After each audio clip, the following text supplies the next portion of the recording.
Welcome to the Taking the Lead podcast, where we empower people to be unstoppable. I'm Christina Hepner with my co-hosts Leslie Hoskins and Timothy Cuneo. So what has everybody been up to lately?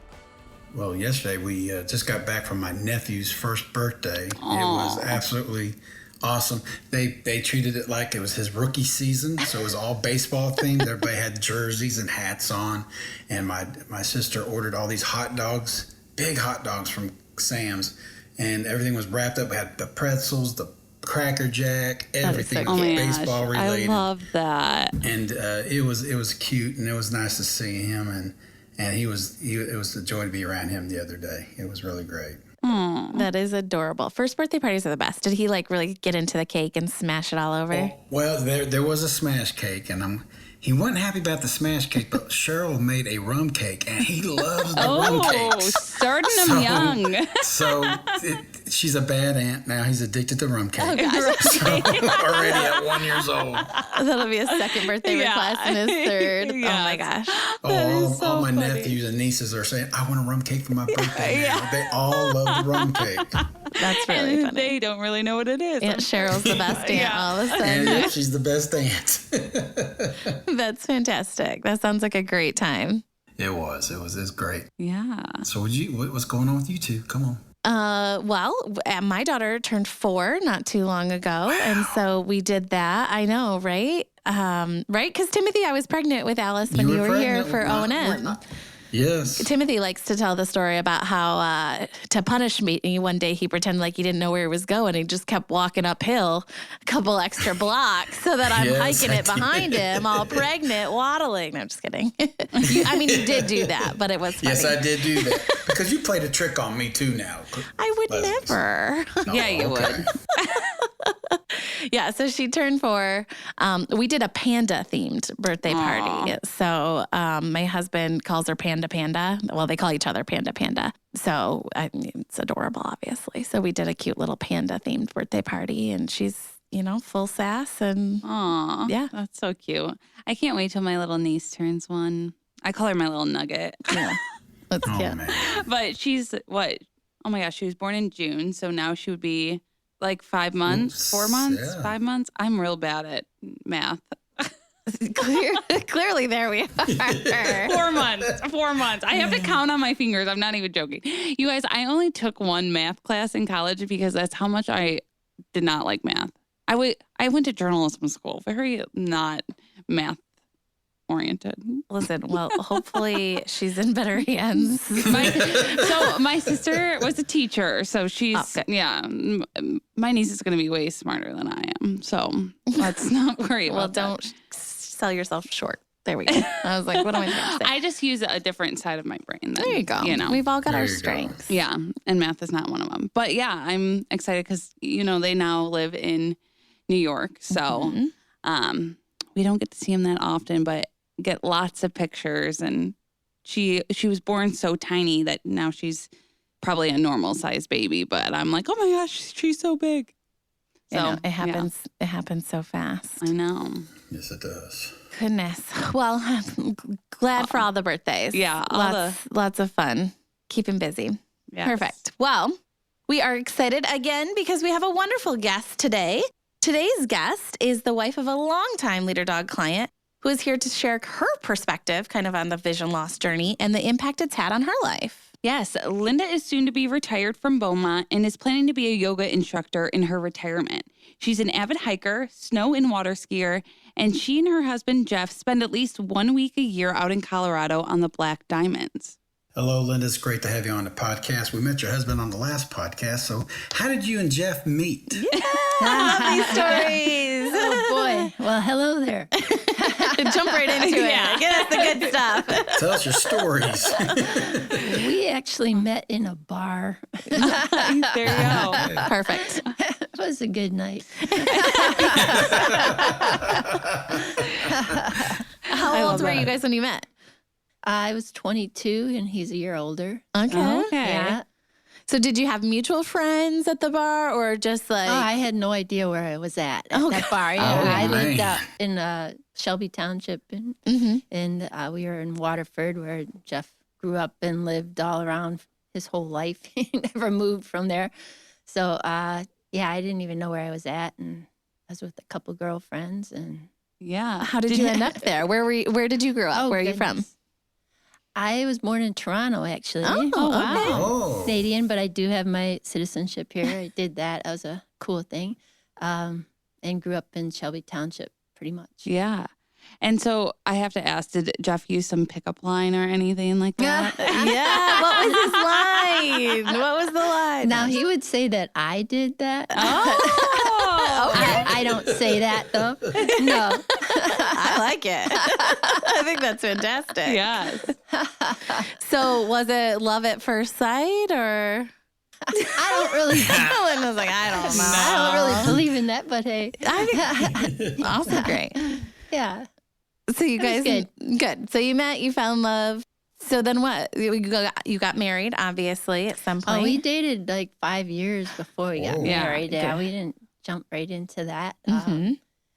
I moved out into that area. I grew up boating. We'd go every weekend to the lakes. I was big into the water Mhm. and ended up moving out in that area because I was already dating him and being on the water. And what was your question?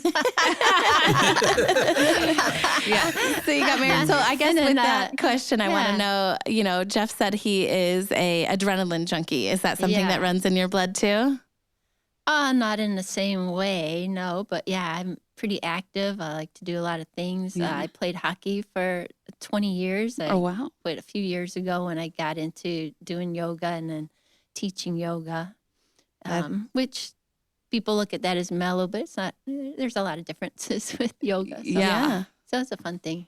Yeah. But yeah, we both like to do a lot. I love the hiking, the backpacking thing that we do. We haven't done it in the last couple of years due to some different things, but Mhm. I just love that having the backpack on your back is just that's what you have. That's how you're living. Yeah. That's it. And you're sort of living in the moment Yeah. one at a time. And I like that, leaving everything else behind. Yeah. Yeah. That is nice. Kind of facing the challenges as they come. Right. Yeah. Yes. So, you guys got married, kind of lived a life for when did you guys first find out that Jeff had vision loss? I think we were dating a couple of years when he went for that driver's test. That was just stunning to everyone. I don't know if he called me and told me what happened. And I think it was hard to comprehend or understand or even know where that was leading to, Mm-hmm. or even believe it. Because did Yeah. you notice any thing that you thought, oh, maybe that's weird, he can't see No. that, or right? Because he was just No. existing everyday normal and life. He just adapts to everything, and it was a slow progress. And no, it was shocking. Like, Mhm. what are you talking about? We were both so active. He was working as a paramedic. I mean, Right. Yeah. It can't When- possibly be. yeah. Yeah. Did you know anything about blindness or vision loss before this happened? No, Stevie Wonder. Yeah. Yeah, absolutely. Absolutely. Which is And back then there wasn't the internet or anything like that. And Yeah. you didn't hear about anything like that. And I didn't really know anyone.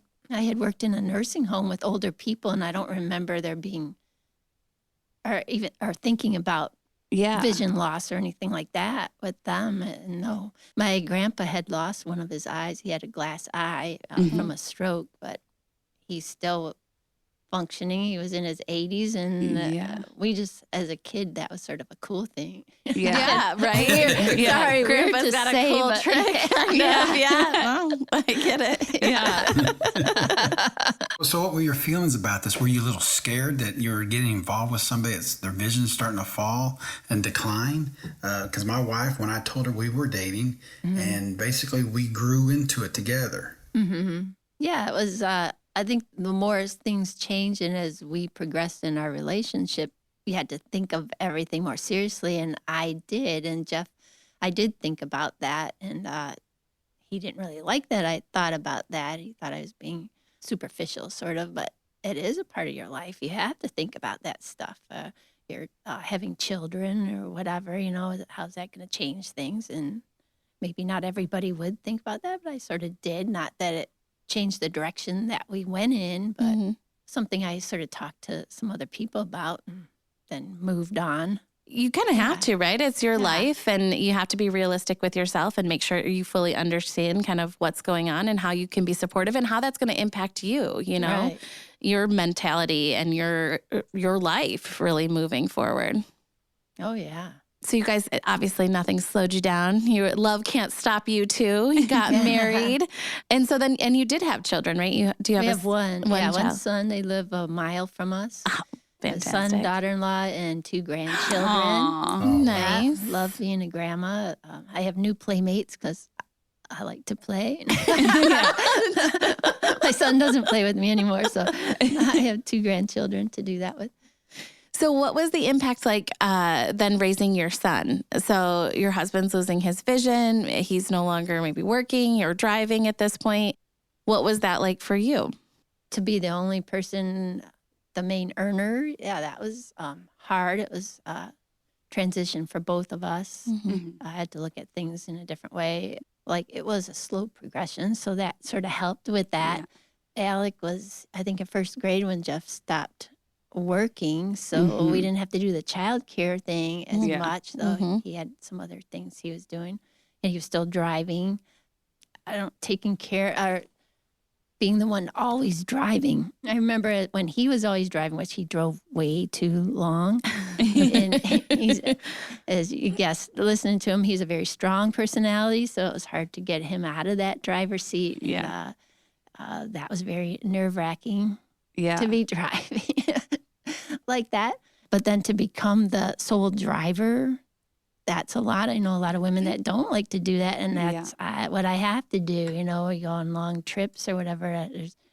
It's just me, so. Yeah, absolutely. I've talked about my grandpa having macular degeneration, and that was one of the biggest things that my grandma struggled with is she felt like a taxi driver. And I know even just as a mom, you can feel like that, right? When you're like, they have to get to all their practices and school on time and things like that. So that can be a lot to carry. Yeah.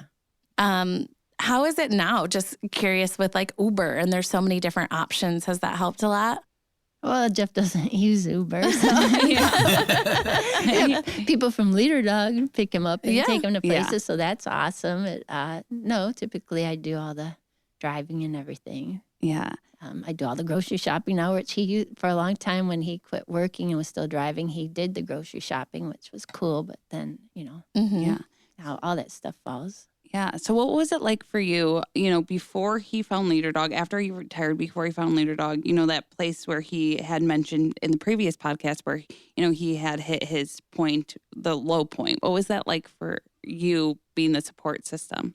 It was hard to watch this person that was very strong and had an ego, which we all do, but and to become more into himself. Close in and not had confidence and all that hiding of his blindness. Like, we'd go out to a restaurant and he'd point at the menu that, to the server, telling them what he was going to have. And it's like, what are you doing? You can't even see the menu, Yeah. Or, faking it. Yeah. He didn't trust me to walk across the street with him, and he would hunker down, and everything about that was hard to watch this person do that and close in more and more in the depression, which I understand all that journey happens to a lot of people as they lose their vision. It's the same story, a little different way, but to watch him do that and the fear of going off to work and what he was going to be like, or, what he was doing, are just a little scary. I think, your story is very relatable. And we've heard Cheryl, Timothy's wife, talk about very similar experiences, right? Like, people, when they're losing their vision, their whole life seems like they're crumbling. And depression is a very real experience that many people, have shared with us. Yeah. And it's challenging, right? Because as much as you're talking about, now you're the sole breadwinner, you're the driver, you're all of that. They're also experiencing that, right? Yeah. So it's got to be really challenging for both of you, because you're both experiencing so much together, and then watching each other or knowing that each other's going through that, I'm imagining is incredibly challenging. Mm-hmm. Yeah, and then, him being home, he wanted to prove that he was somebody and was doing things. So he took over a lot of things that I used to do too at home, which in a way was good, but in another way, I sort of felt like I was losing me, Yeah. Absolutely. losing myself, because that's all that I was this blind person's wife. And it's funny, every once in a while I've had people come up and ask me, how are you? How are you doing? But that's very rare that people would do that. And I wouldn't even think about that for myself either, but it's something that you should do. You need to take care of you too and be yourself and do your things. And getting into hockey when I did was one thing that I found something that I loved and something that I could do for me and be with other women. And that was a huge help to me doing that. Yeah.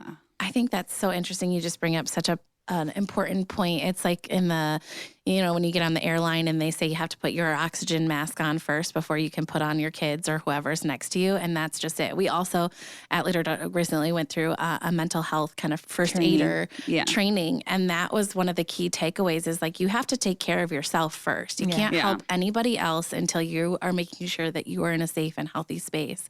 And I think that's just a really important thing for everybody to know. And obviously listening, if your spouse or family member or somebody is going through this, your mental health and your physical health are just as important. Oh. Mm-hmm. And it's really important to find activities or somebody to talk to. And it sounds like hockey was that for you. Yeah, it took me a while to get there, and I probably needed even more than that. Of course. Yeah. And finding yoga was a huge help to me, Yeah. doing that, because yoga is so much more than just the movement part. There's a lot delving in and finding yourself or whatever.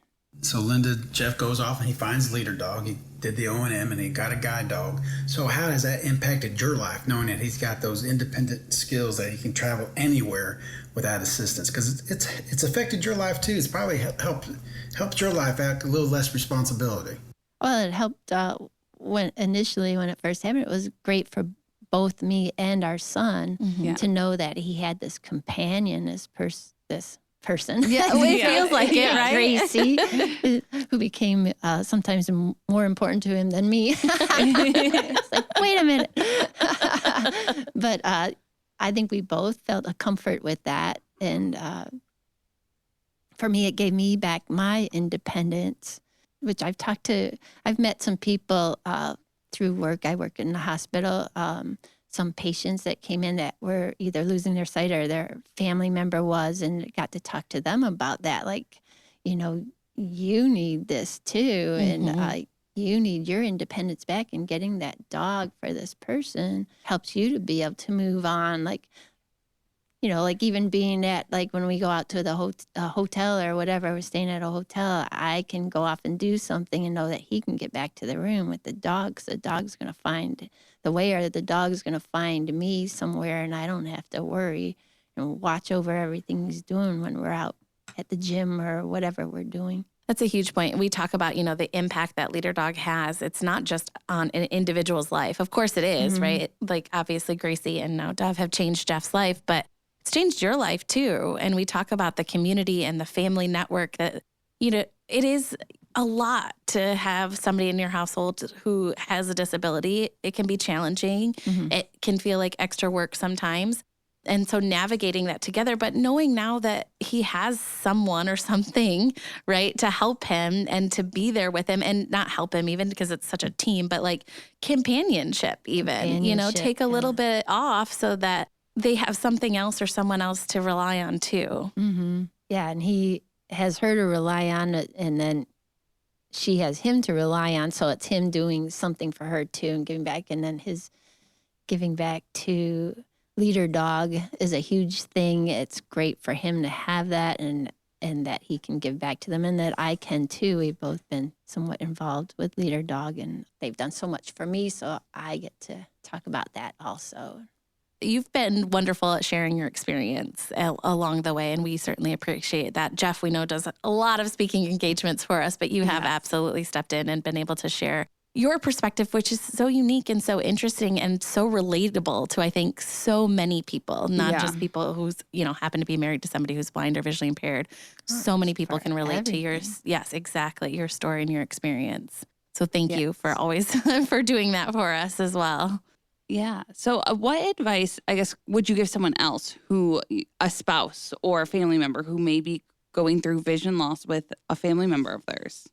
Well, I wish we would have known about Leader Dog sooner, or that I would have maybe. I never checked into any of that stuff. Didn't know anything about it, but I didn't look into that, and him being such a strong personality, and he was taking care of his own thing. And but I wish I would have done more of that. Maybe also taking care of things for myself, and It's hard. been more aware. Yeah, it's hard because things are different now than it was before. So. Yeah. Did you know when Jeff made that call to Leader Dog? Was that something you guys had discussed or talked about ahead of time? I was trying to remember when that happened. He told me about some of the videos that he watched. I'm not sure how he fell into those videos. I don't know that we knew anything about Leader Dog before that, so maybe he was just looking things up, and how surprised he was that the stories were so similar. Mm-hmm. So what was that like for you dropping him off at Leader Dog? I think that's something that family members, first time. Yeah, it's got to be scary.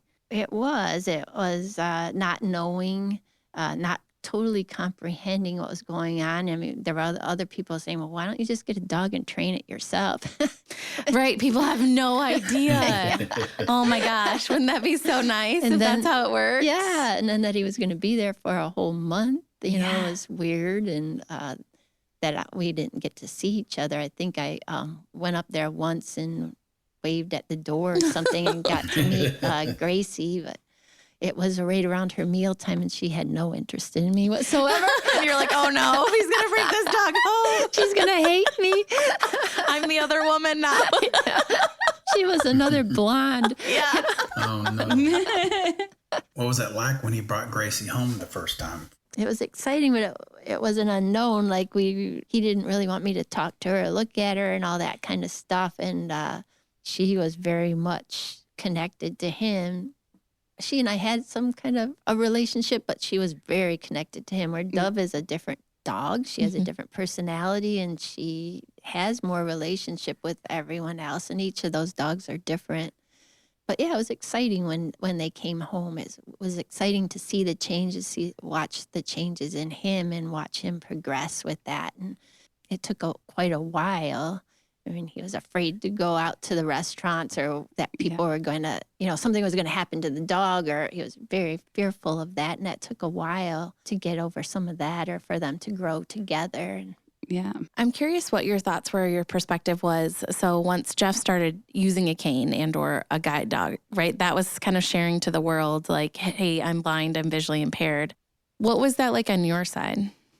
Well, Jeff had those glasses before that had the telescope lens that showed that you had something wrong with you. Yeah. And I was always bugging him to put them on. He didn't want to share with people that he had an issue. I was ready for that. Yeah. I thought the cane was a great thing, because then people would know that he was blind, so that he could talk to people, where he'd stand out in the grass and wave, thinking somebody was walking by, and maybe I don't know what he was waving at, but right. Things like that. Where with the cane, it told people that he was. But then with the cane, also people cleared away. Yeah. Mm-hmm. And Jeff tells a story that I shared with him as we were walking. We live close to Rochester, so we were in Rochester going out to eat, and we're walking down. He has a cane, and this family just climbed right into the wall, like as we went by. And I said, "You should see this. It's like your Moses coming through." It was just parted to see. And with a dog, that doesn't happen. It's really cool. We go out to eat, and we always meet someone. Mm-hmm. We meet someone new, because people want to come up and talk about the dog first, and then they start talking to you. And we hear that all the time. And that is one thing I don't know how to change. Well, just like so many things. Yes. Yeah. Right. It's one mobility device versus the other. They're doing the same thing basically, but one is so welcoming and one, for whatever reason, is so off-putting. Yeah. It was really nice at first when he got it and he was happy with it, but then he started closing himself in again. That was one of my biggest when I came home with the cane. It just seemed like everybody just scattered, and I didn't like that feeling, and it just felt like they didn't want to be a part of me. Yeah. And that can affect with your psyche a little bit. And it did. Yeah. Well, for both of us, it did. And that's where the dog is so nice. So sometimes people still do things like they'll come up and to talk to us and they talk to me instead of talking to Jeff, and he's standing right there and they're asking me questions. And I have to back off and say, well, you'll have to ask him. And they treat him like he's more than just blind, that he's not a human being, I guess. And I have to work at not showing my anger. Yeah. But, people just don't know. Yeah. It's so frustrating. You're really sort of working for leader dog when you're out there with your dog. Sure. So I can't be showing my emotions, my negative emotions towards somebody when we're trying to. But I can see how this is a great thing. He gets upset with me sometimes. Well, and for those listening, Jeff is totally in the room sitting right next to Linda and laughing along with all these things and nodding his head profusely. So throughout this whole episode, just so you know, he's here and agreeing and loving it. Yeah. But I mean, when that happens all the time, it has to take a toll because, I'm being a protective one in a way, but then he deals with it so much better. Yeah. And sometimes that's just like not fair. Like you shouldn't have to feel like you're, a walking advertisement, or that you always have to explain to people or, answer everybody's questions and all of that. I'm sure that it can be absolutely just exhausting all the time, Yeah, but once, I guess a lot of times or sometimes once you get through that question thing, then you get to have a conversation with someone and it makes it fun and maybe meet some people that you might want to hang out with sometime. Right. And it's an opportunity to educate and advocate every time. People walk away after a conversation, but I'm sure with both of you feeling like, oh, I learned something, or he's just a normal guy, which is doing the work, right? That's advocating. So you both do a wonderful job at that. We certainly appreciate you guys always being so willing to share your story and your experience. Thanks. Well, again, thank you for coming, and to your husband, Jeff. We really appreciate everything you guys have done for Leader Dog and continue to do. And I'm glad that Leader Dog has had a positive impact on your life. Oh, thank you. It has. We're grateful to Leader Dog. Well, and thank you to our listeners for listening to the Taking the Lead podcast. I'm Leslie Hoskins with host Timothy Cunio and Christina Hebner. We hope you enjoyed hearing from Linda and all of her wonderful experiences. Please join us again next time as we continue to dive into the world of blindness. And if you'd like to learn more about applying to our free services or donate to Leader Dog, you can head to leaderdog.org or call us at 888-777-5332. And don't forget, you can reach us at takingthelead@leaderdog.org with any questions or ideas. If you like today's podcast, make sure to hit subscribe and check us out wherever podcasts stream.